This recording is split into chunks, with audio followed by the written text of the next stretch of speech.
PH Looper on foot. Naghayag ng sama ng loob sa Negros LGU.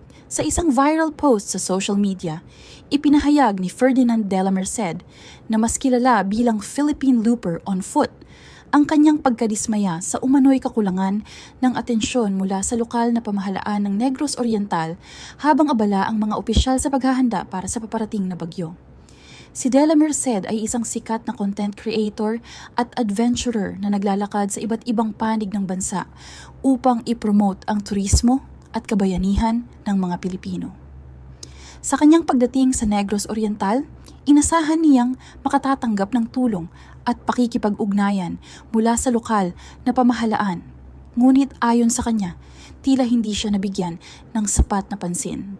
Sa kanyang mensahe, sinabi ni De La Merced, "At hindi rin ako nagpapa-VIP sa inyo. Sanay nga ako maglakad na ikot ko nga yung buong Luzon, isa lang ako naglalakad eh.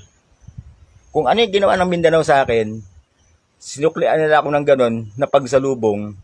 Nagganon ang gawin nila sa akin. Kasi sanay naman talaga ako na darating ako ng LGUs natin, nakatap lang, na alam ng LGUs natin, yun lang kukunin ko, yung certificate of appearance, yun lang naman talaga. Napakasimple lang naman. Yung bagyo, may bagyo naman talaga tayo eh. Wala namang problema sa bagyo natin kasi yung bagyo, taon-taon naman talaga.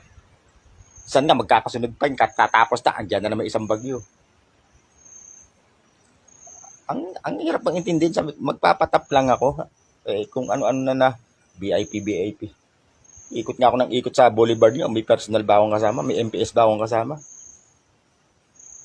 matapos kumalat ang kanyang pahayag online, umani ito ng halo-halong reaksyon mula sa netizens. May mga nagpahayag ng simpatya sa kanya, habang ang iba naman ay nagsabing dapat ding unawain ang prioridad ng mga LGU sa panahon ng kalamidad.